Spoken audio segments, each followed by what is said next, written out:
Praise the Lord मेरे प्रिय भाई बहनों, आप सभी कैसे हैं? मैं आशा करती हूँ प्रभु यीशु मसीह में आप सभी आशीषित होंगे। आइए आज हम पढ़ेंगे मत्ती रचित सुसमाचार। मत्ती रचित सुसमाचार अध्याय 1 कुल पद 25।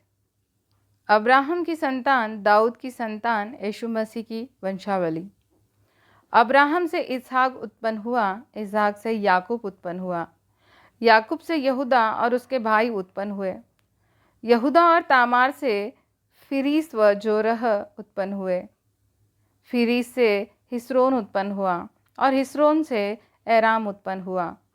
एराम से अमीनादाब उत्पन्न हुआ, अमीनादाब से नहशोन और नहशोन से सलमोन उत्पन्न हुआ। सलमोन और राहब से बोआज उत्पन्न हुआ, बोआज और रुत से ओबेद उत्पन्न हुआ और ओबेद से ईशे उत्पन्न हुआ और ईशे से दाऊद राजा उत्पन्न हुआ और दाऊद से सुलेमान उस स्त्री से उत्पन्न हुआ जो पहले उरिया की पत्नी थी। सुलेमान से रहबाम उत्पन्न हुआ, रहबाम से अबियाह उत्पन्न हुआ और अबियाह से आसा उत्पन्न हुआ। आसा से यहोशाफात उत्पन्न हुआ, यहोशाफात से योराम उत्पन्न हुआ और योराम से उजिया उत्पन्न हुआ।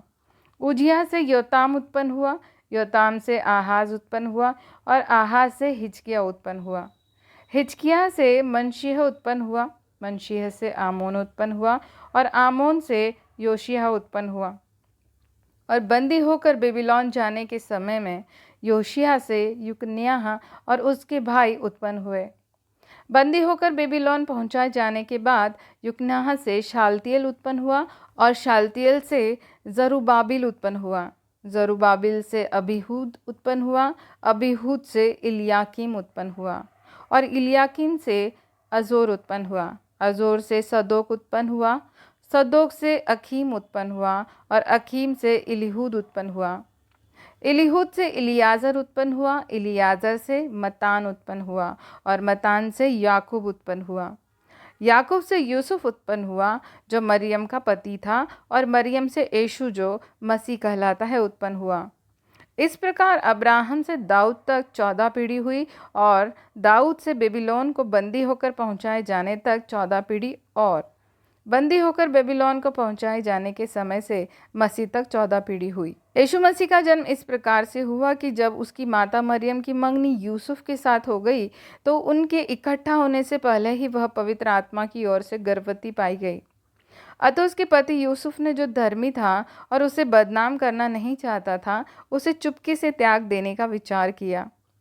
जब वह इन बातों की सोच ही में था तो प्रभु का स्वर्गदूत उसे स्वप्न में दिखाई देकर कहने लगा, हे यूसुफ, दाऊद की संतान, तू अपनी पत्नी मरियम को अपने यहाँ ले आने से मत डर, क्योंकि जो उसके गर्भ में है वह पवित्र आत्मा की ओर से है।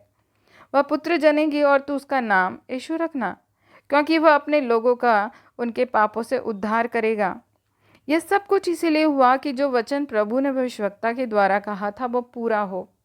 देखो, एक कुंवारी गर्भवती होगी और एक पुत्र जनेगी और उसका नाम इमानुएल रखा जाएगा, जिसका अर्थ है परमेश्वर हमारे साथ। तब यूसुफ नींद से जाकर प्रभु के दूत की आज्ञा के अनुसार अपनी पत्नी को अपने यहाँ ले आया और जब तक वह पुत्र न जनी तब तक वह उसके पास न गया और उसने उसका नाम यीशु रखा। अध्याय 2 कुल पद 23। हेरोदेस राजा के दिनों में जब यहूदिया के बेतलहम में यीशु का जन्म हुआ तो पूर्व से कई ज्योतिषी यरूशलेम में आकर पूछने लगे, यहूदियों का राजा जिसका जन्म हुआ है कहाँ है? क्योंकि हमने पूर्व में उसका तारा देखा है और उसको प्रणाम करने आए हैं। यह सुनकर हेरोदेस राजा और उसके साथ सारा यरूशलेम घबरा गया। तब उसने लोगों के सब प्रधान याजकों और शास्त्रियों को इकट्ठा करके उनसे पूछा, मसीह का जन्म कहाँ होने चाहिए? उन्होंने उससे कहा, यहूदिया के बैतलहम में, क्योंकि भविष्यवक्ता के द्वारा यूँ लिखा गया है, हे बैतलहम, तू जो यहूदा के प्रदेश में है, तो किसी भी रीति से यहूदा के अधिकारियों में से सबसे छोटा नहीं, क्योंकि तुझ में से एक अधिपति निकलेगा जो मेरी प्रजा इज़राइल की रखवाली करेगा। तब हेरोदेस ने ज्योतिषियों को चुपके से बुलाकर उनसे पूछा कि तारा ठीक किस समय दिखाई दिया था, और उसने यह कहकर उन्हें बैतलहम भेजा, जाओ उस बालक के विषय में ठीक ठीक मालूम करो, और जब वह मिल जाए तो मुझे समाचार दो, ताकि मैं भी आकर उसको प्रणाम करूं। वे राजा की बात सुनकर चले गए और जो तारा उन्होंने पूर्व में देखा था वह उनके आगे आगे चला और जहां बालक था उस जगह के ऊपर पहुंचकर ठहर गया। उस तारे को देखकर वे अति आनंदित हुए।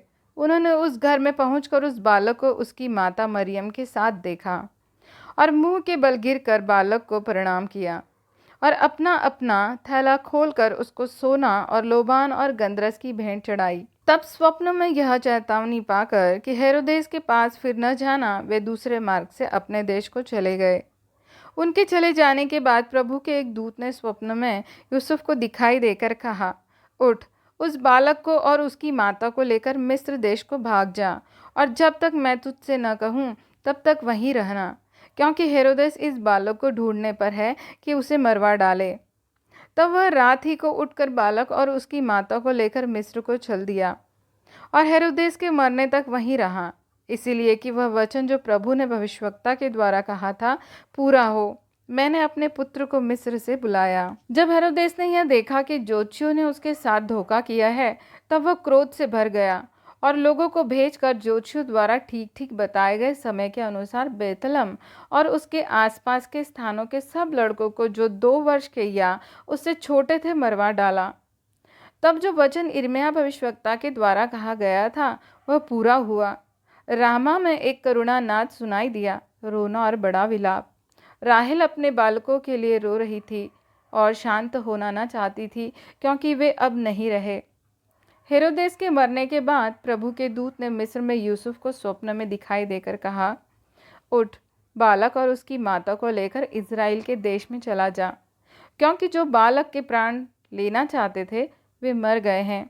वह उठा और बालक और उसकी माता को साथ लेकर इज़राइल के देश में आया। परंतु यह सुनकर कि अरखिलाउस अपने पिता हेरोदेस की जगह यहूदियों पर राज्य कर रहा है, वहाँ जाने से डरा।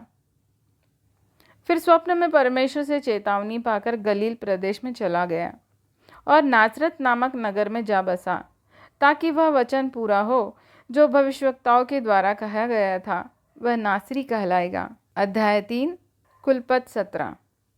उन दिनों में यूहन्ना बपतिस्मा देने वाला आकर यहूदियों के जंगल में यह प्रचार करने लगा, मन फिराऊं, क्योंकि स्वर्ग का राज्य निकट आ गया है। यह वही है जिसकी चर्चा यशायाह भविष्यवक्ता के द्वारा की गई। जंगल में एक पुकारने वाले का शब्द हो रहा है कि प्रभु का मार्ग तैयार करो, उसकी सड़कें सीधी करो। यह यूहन्ना ऊंट के रोम का वस्त्र पहने था और अपनी कमर में चमड़े का कटिबंध बांधे हुए था। उसका भोजन टिड्डियाँ और वन मधु था।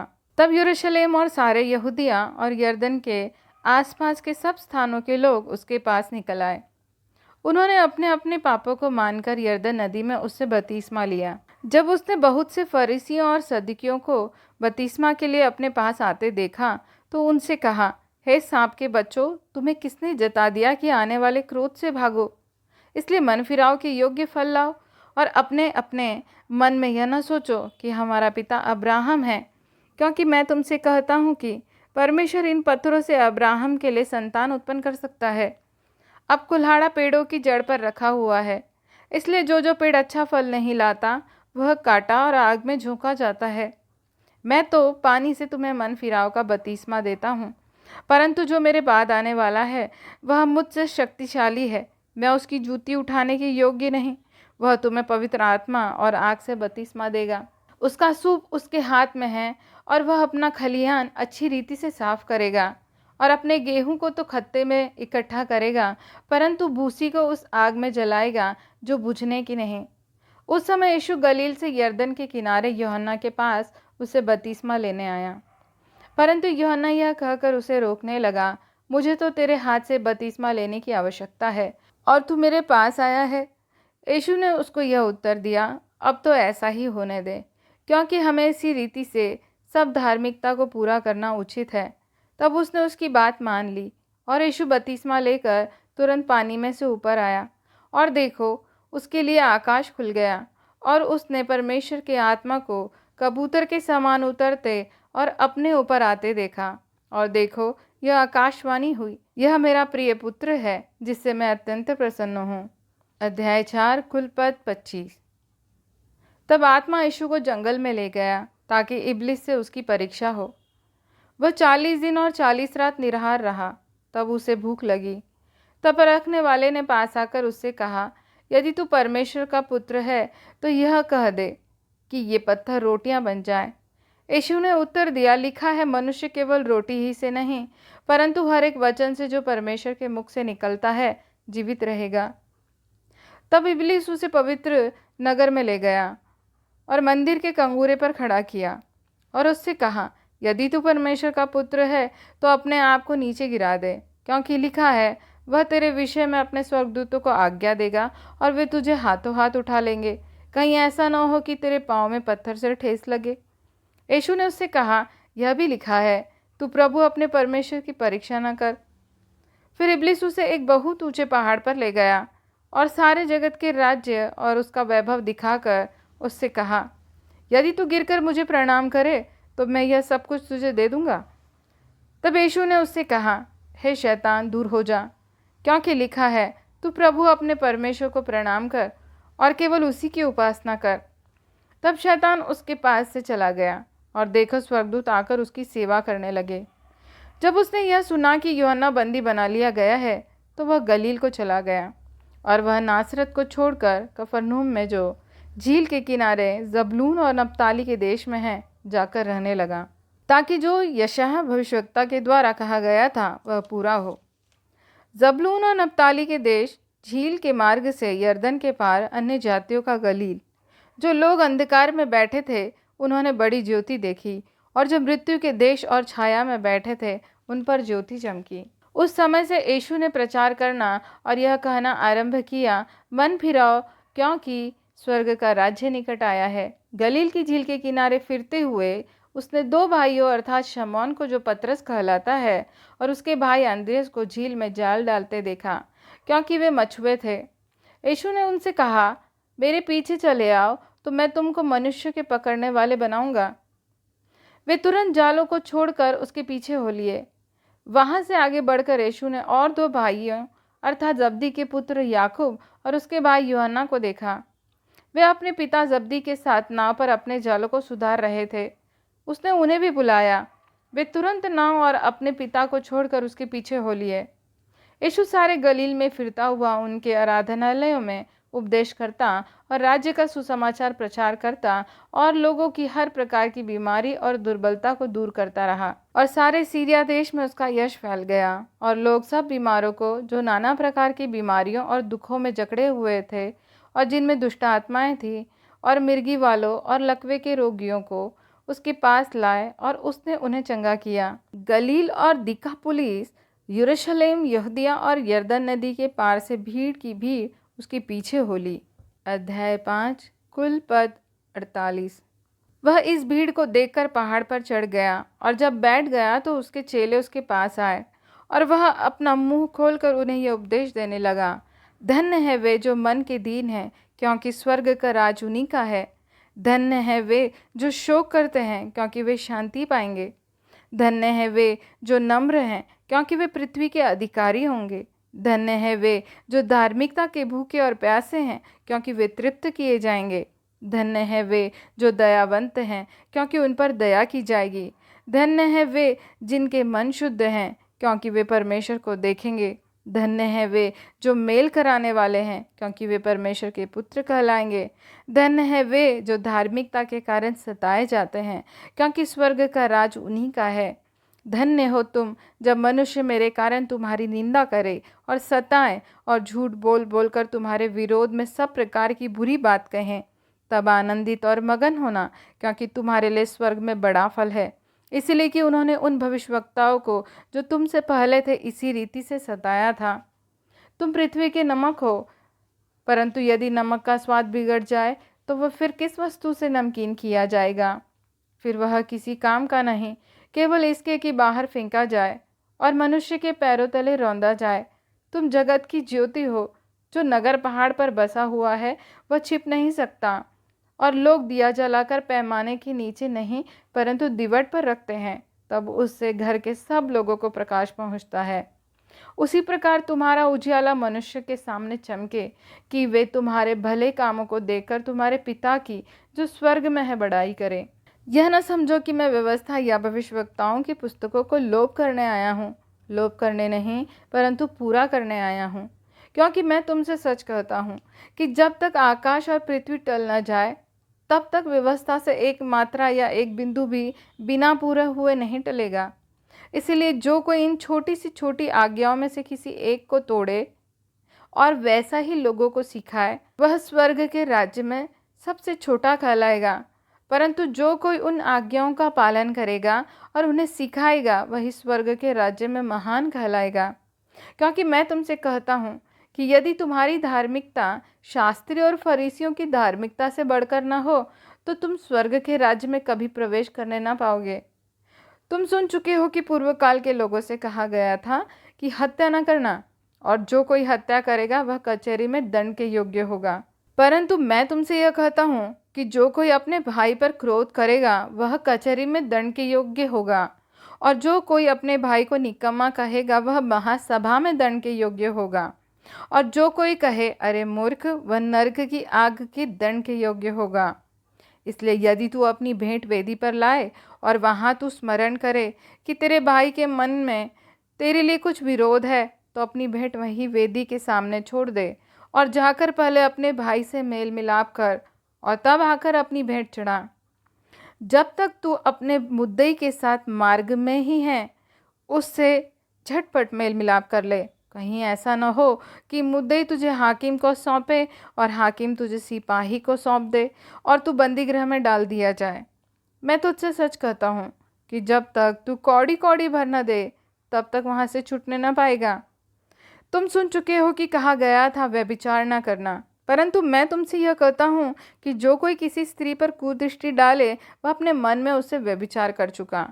यदि तेरी दाहिनी आँख तुझे ठोकर खिलाए तो उसे निकाल कर फेंक दे, क्योंकि तेरे लिए यही भला है कि तेरे अंगों में से एक नष्ट हो जाए और तेरा सारा शरीर नरक में न डाला जाए।